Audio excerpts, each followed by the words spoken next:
श्रावण के इस अवसर पर प्रश्न हमारे भीतर खड़ा होता है। जब हम सूर्य नारायण भगवान को अर्घ देते हैं, जल चढ़ाते हैं, तो वो जल पृथ्वी पर जब गिरता है तो उसके छींटे हमारे शरीर पर लगते हैं। क्या वो ठीक है? क्या वो श्रेष्ठ है? तो शिव महापुराण की कथा कहती है, जब हम सूर्य को अर्घ देते हैं, सूर्य को जल चढ़ाते हैं, वो पानी जब पृथ्वी पर गिरता है, उसके छींटे हमारे शरीर पर लगते हैं, तो वो श्रेष्ठता का भाव निर्मित करते हैं। वो गलत नहीं हो सकता। कारण अब वो भी समझ लीजिए।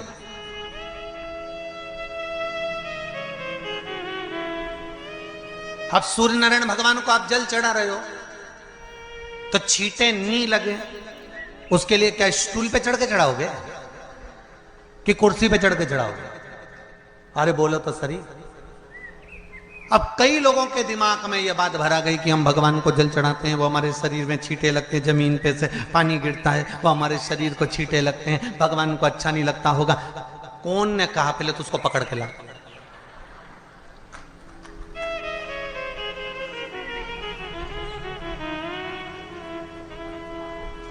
क्योंकि मेरे राम जी महाराज, मेरे भगवान कृष्ण,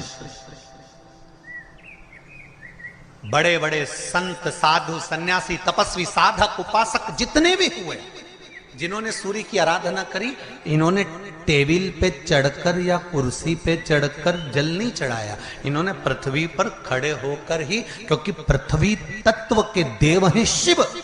जब हम मृत्यु लोक पर खड़े होकर, पृथ्वी पर खड़े होकर भगवान शंकर का भाग पृथ्वी तत्व को धारण कर कर जल को हाथ में लेकर जब समर्पित करते हैं, और जो जल नीचे गिरता है वो शरीर पर अगर लगता है तो हमको उसका आशीर्वाद ही प्राप्त होता है, दोष नहीं लगता। पर लोगों ने इसको विपरीत कर दिया। कि कौन ने विपरीत करा? कई लोगों ने इसको विपरीत कर दिया। कौन ने विपरीत करा? तो जो दूसरे धर्म के लोग होते हैं, जिनको हिंदू धर्म से नफरत होती है और जो हिंदू धर्म की पूजन, सेवा, अर्चना को समाप्त करना चाहते हैं, वो धीरे धीरे धीरे धीरे कहने लगे कि सूर्य को जल चढ़ाओगे तो शरीर में लगेगा, शरीर में लगेगा तो दोष लगेगा। इसको कह कहकर घर घर में सूर्य को जल चढ़ाना लोगों ने बंद कर दिया कि आप जल चढ़ाएंगे तो दोष लगेगा, शरीर पे छींटा लगेगा, शरीर को ऐसा लगेगा।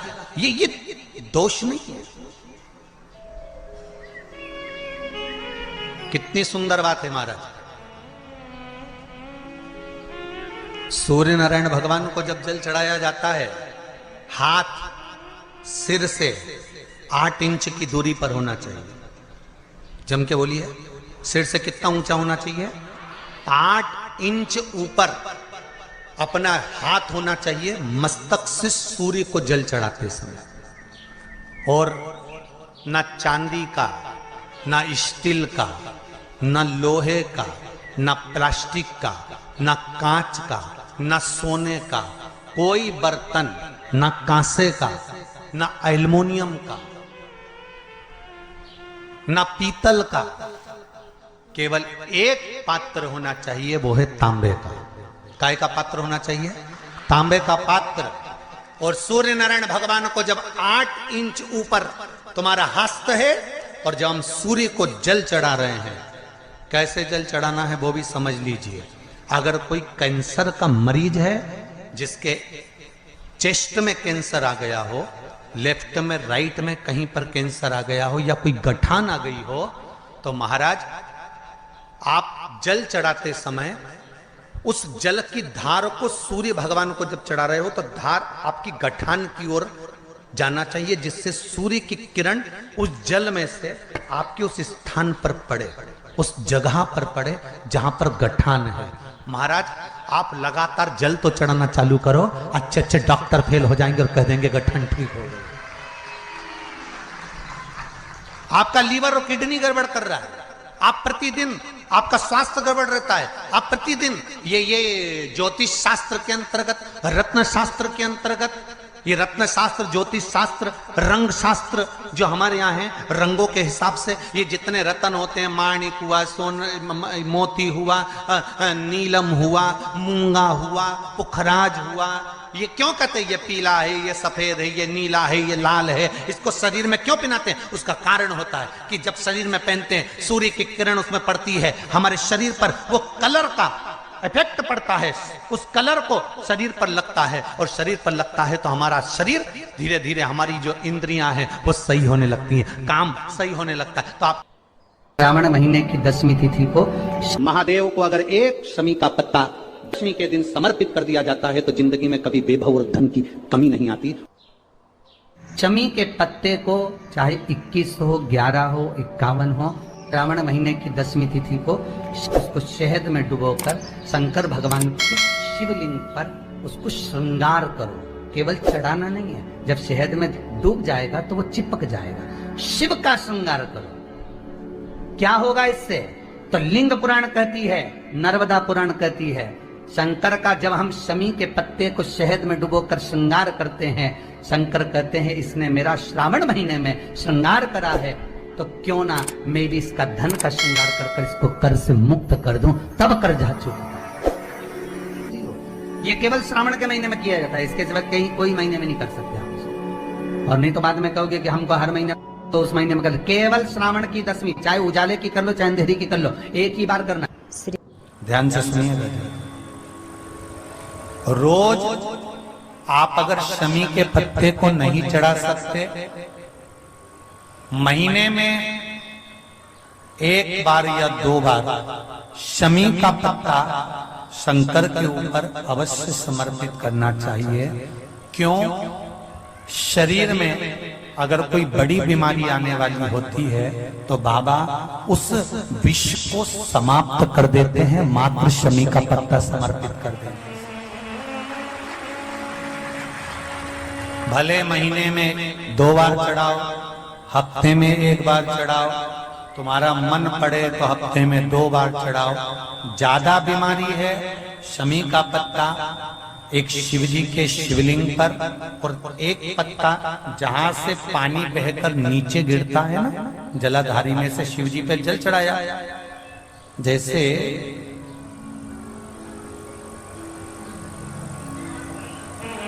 ये शिवलिंग, इस पर जल चढ़ाया तो ये पानी बहकर नीचे आता है, तो जहां गिरता है एक पत्ता शिवलिंग के ऊपर और एक पत्ता जहां से जल नीचे गिरता है वहां। अगर ज्यादा बीमारी है और ऐसा लग रहा है कि डॉक्टर कह रहे हैं कि तबीयत ज्यादा खराब हो सकती है, जांचे जाएगी, ये होगा वो होगा, तो एक पत्ता शमी का ऊपर, एक पत्ता जलधारी जो बहकर नीचे आती है पर चढ़ाना। शमी का पत्र रोग मुक्ति के लिए जब चढ़ाया जाता है तो भगवान शंकर का अवधूतेश्वर महादेव का नाम लेकर चढ़ाया जाता है। कौन सा महादेव? जम के बोलो जरा, अवधूतेश्वर महादेव का नाम लेकर चढ़ाया जाता है।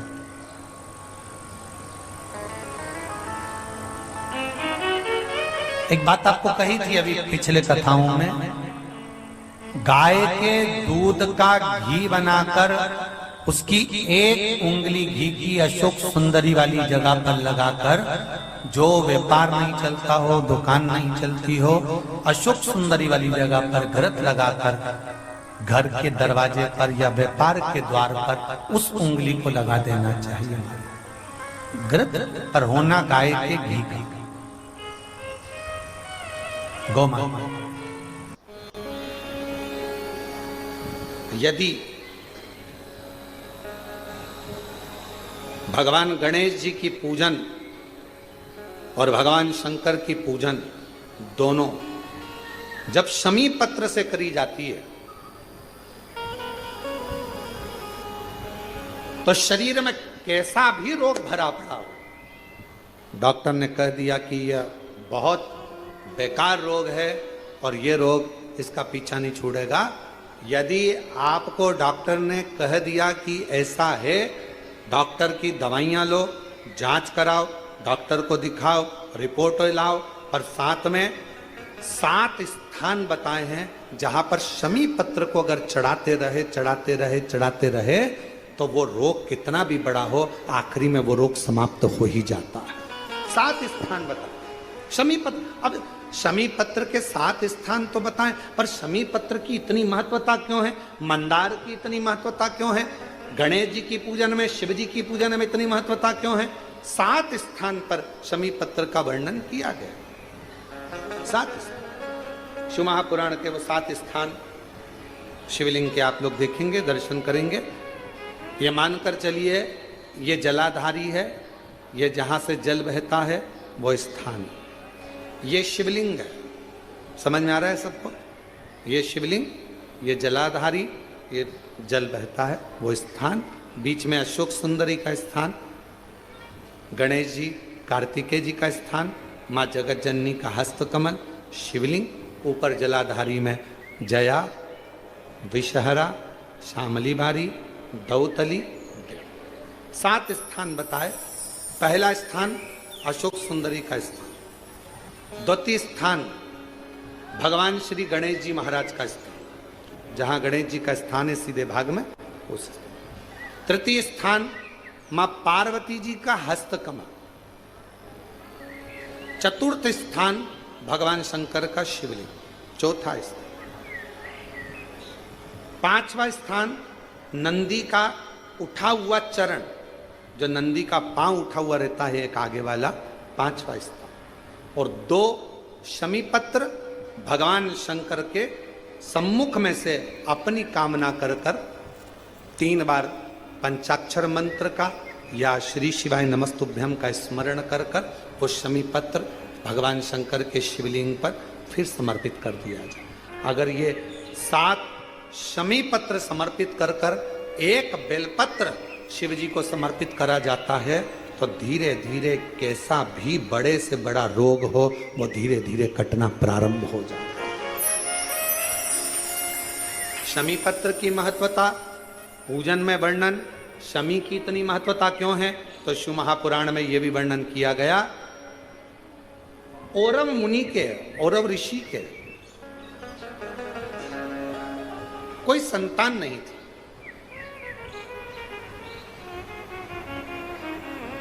और औरव ऋषि की कोई संतान नहीं थी, बड़े दुखी थे। उनकी धर्म पत्नी ने एक दिन औरव ऋषि से पूछा कि संतान की प्राप्ति के लिए क्या करा जाए। औरव ऋषि ने कहा कि शिव के अलावा कौन, तो शंकर की आराधना करी उनकी धर्म पत्नी ने भी और औरव ऋषि ने। और शिव आराधना का फल ये मिला, धर्म पत्नी प्रदोष काल आता था, शाम के समय भगवान शंकर की आराधना में डूब जाती थी और औरव ऋषि भी शाम के समय शिव की आराधना करते थे। शाम के समय। और नमः शिवाय, ओम नमः शिवाय, नमः शिवाय, ओम नमः शिवाय, श्री शिवाय नमस्तुभ्यं, श्री शिवाय नमस्तुभ्यं। स्मरण में लगे हैं औरव ऋषि। उनकी धर्मपत्नी भी शाम के समय भगवान शंकर का भजन कर रही। बाबा से प्रार्थना करी, रोज शाम के समय पर भगवान शंकर की आराधना करते, पूजन करते, स्मरण करते। शिव जी ने कृपा कर कर उसका गर्भ ठहर गया। गर्भ ठहरने के बाद एक लड़की ने, कन्या ने जन्म लिया। कन्या ने शाम के समय जन्म लिया, इसलिए औरव ऋषि ने और उनकी पत्नी ने उसका नाम शमी रख दिया। क्या नाम रखा? शमी। कन्या का जन्म हुआ। औरव ऋषि की यहां बड़ी बधाइयां बजी, खूब उत्सव मना। समय आया जब औरव ऋषि के यहां पर कन्या का जन्म हो गया, कुछ समय ही आनंद के साथ में एक ऋषि और हुए जिनका नाम था धौम्य ऋषि। और धौम्य ऋषि के यहां भी एक बेटे का जन्म हुआ जिसका नाम मंदार रखा। क्या नाम रखा? मंदार। एक कन्या जो औरव ऋषि के यहाँ जन्मी उसका नाम शमी था। धौम्य ऋषि के यहाँ जो बालक जन्मा उसका नाम, जम के बोलो सब लोग, मंदार। मंदार जानते हो ना, फूल होता ना मंदार का, आंकड़े का फूल जो होता है मंदार। कई लोग हमसे कहते हैं, आप कहते हो संतान प्राप्ति के लिए आंकड़े की जड़ का, सफेद आंकड़े की जड़ का प्रयोग करो, मंदार की जड़ का प्रयोग करो। उसका कितना महत्व है जरा देखो तो शास्त्रों।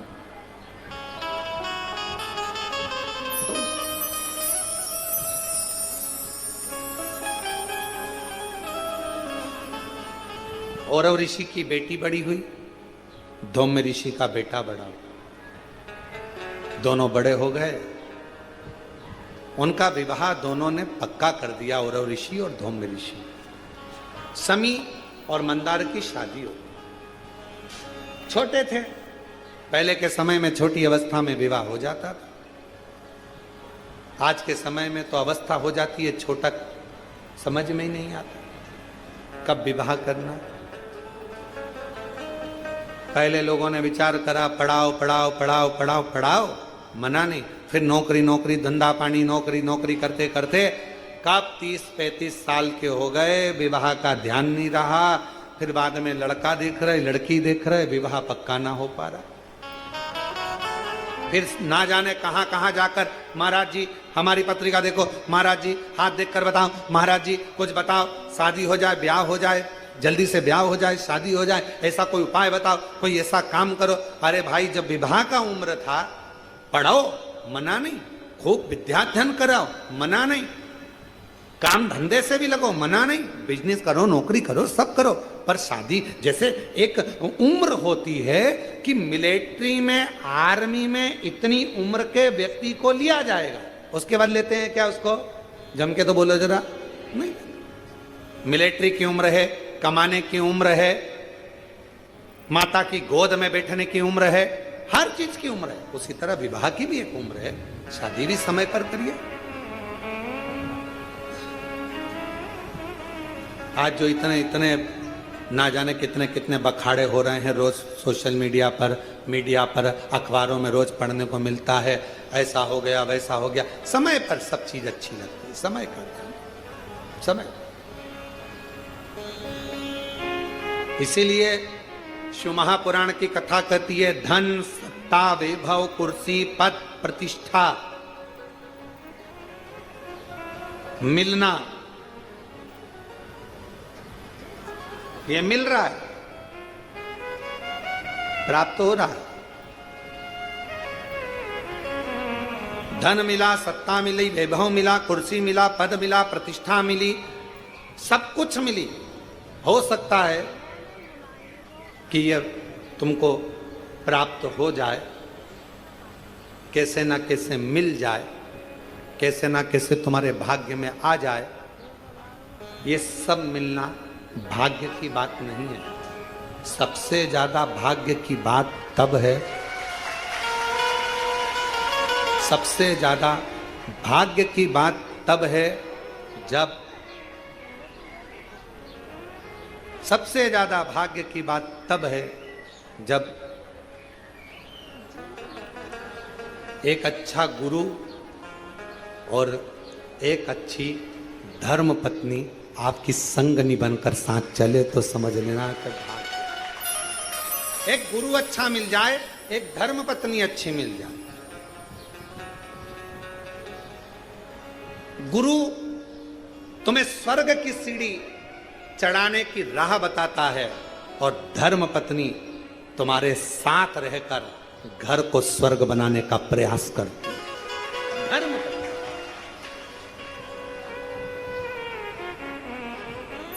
घर को स्वर्ग।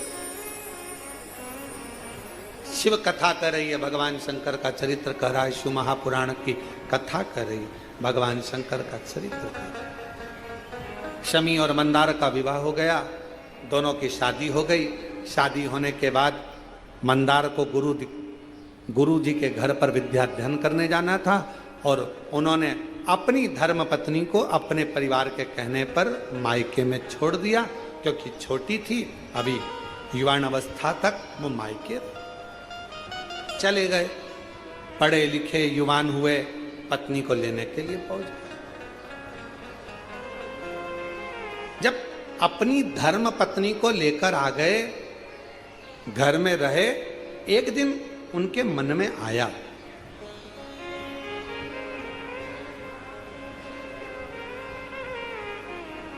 उनके मन में भाव प्रकट हुआ, चलो अपने गुरुजी से मिलकर आते हैं, चलो। और दोनों शमी और मंदार दोनों बड़े अलमस्ती के साथ जाने लगे। चलते चलते बीच में भुषुंडी ऋषि का आश्रम पड़ गया। अब भुषुंडी ऋषि को तो आप जानते ही होंगे कि भुषुंडी ऋषि का आश्रम मतलब भुषुंडी बाबा कैसे थे, गणेश जी के परम भगत। और भुषुंडी ऋषि ऐसे ऋषि थे भुषुंडी जी कि शायद दुनिया में इतना सुंदर ऋषिवर कोई हुआ ही नहीं, इतने सुंदर थे।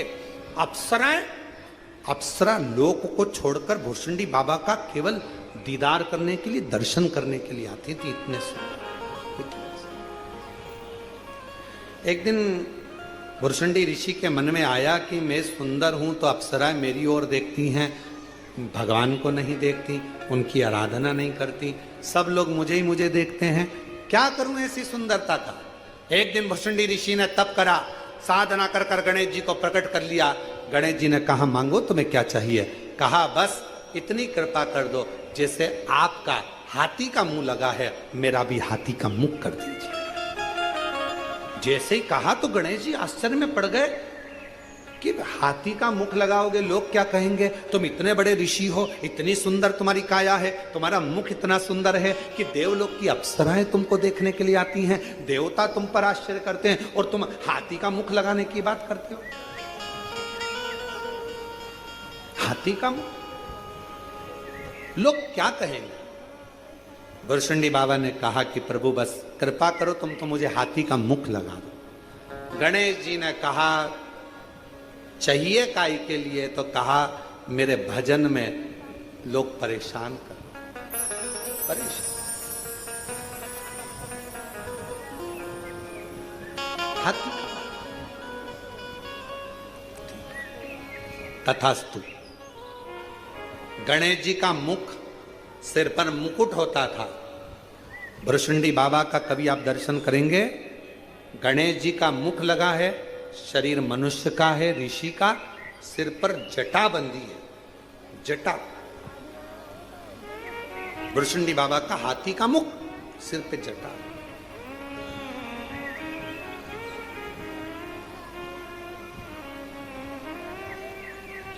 भुषुंडी बाबा वहां अपने आश्रम में थे।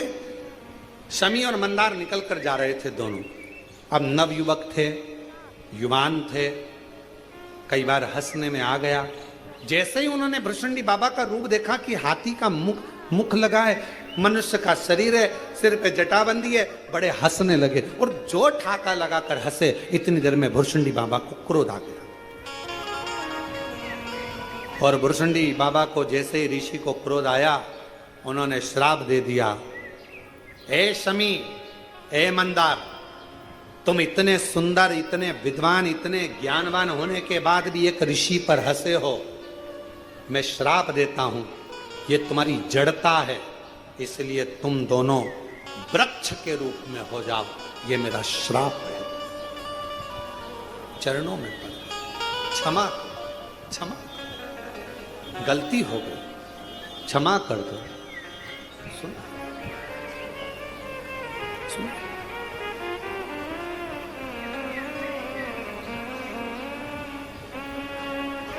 बहुत समय हो गया, ना तो शमी आई ना मंदार आया, ना शमी आती है ना मंदार आता। पिताजी को लगा और ऋषि को लगा कि मेरी बेटी से मिलकर आऊं। मिलने गए तो बेटी नहीं थी। कहा धौम्य ऋषि ने, दोनों गए हैं पर आए नहीं, ढूंढने निकले। और ऋषि ढूंढने निकले, धौम्य ऋषि ढूंढने निकले। ढूंढते ढूंढते वही उसी स्थान पर भुषुंडी ऋषि के आश्रम पर पहुंच गए। वहां पर जाकर नमन करा कि मेरे बेटे और बहू आए थे, क्या आपने देखा है? कहा उन्होंने मेरी हंसी उड़ाई, मैंने उन्हें श्राप दे दिया, वो वृक्ष बन गए। महाराज कृपा करिए, कृपा करिए। इन दोनों की मुक्ति का कोई उपाय बता दो, मुक्ति का कोई उपाय। कहा मैं गणेश जी की आराधना करता हूं, आप भी गणेश की आराधना करो। श्राप तो मैंने दिया है, पर श्राप से मुक्त भगवान श्री गणेश जी महाराज कर देंगे। धौम्य ऋषि ने और औरव ऋषि ने गणेश जी की आराधना करना प्रारंभ करी। गणेश जी प्रसन्न तो हो गए। गणेश जी ने कहा मांगो क्या चाहिए। भृशुंडी ऋषि ने मेरे बेटा बहू को श्राप दे दिया है, उन्हें श्राप से मुक्त कर दो। भृशुंडी बाबा से, भृशुंडी बाबा ने तुरंत उसी समय पर गणेश जी महाराज बोले, भृशुंडी ने श्राप दिया, वो तो मेरा परम भगत है, और अगर उसने श्राप दिया है तो मैं उस श्राप को तोड़ नहीं सकता। आप कुछ और मांगना हो तो मांग लो।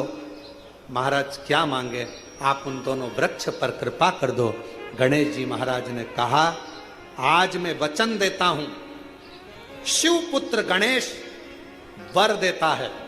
भगवान शंकर के गणेश कह रहे हैं मैं शिवपुत्र गणेश आज वर देता हूं। ये शमी और मंदार का पेड़ वृक्ष, इसकी पत्ती और इसके फूल जो मेरे पिता शिव जी को समर्पित करेंगे, जो मुझे समर्पित करेंगे, जो उनके मन की कामना होगी वो सारी कामना उनकी हम पूर्ण करेंगे। अब चलते चलते धौम्य ऋषि ने हाथ जोड़ दिए, प्रभु दोनों विषैले हैं, दोनों कटीले हैं, विषैले हैं। आप देवता तो इसको स्वीकार नहीं करेंगे ना। गणेश जी महाराज ने कहा देवता स्वीकार करे चाहे नहीं करे, मेरे भगवान शंकर और मैं मंदार के पुष्प को और शमी के पत्र को स्वीकार करेंगे। जो मनुष्य शमी के पत्र से हम दोनों की आराधना करेगा, मेरे पिता शिव जी की और मेरी आराधना करेगा, भूलवश भी शमी के वृक्ष का दर्शन जिस दिन व्यक्ति को मनुष्य देह में हो जाएगा, शमी के वृक्ष का यदि वो दर्शन भी कर लेगा, उस दिन 12 ज्योतिर्लिंग के दर्शन का पुण्य फल प्राप्त हो जाएगा। शमी की इतनी महत्वता, मंदार की इतनी महत्वता, इतनी।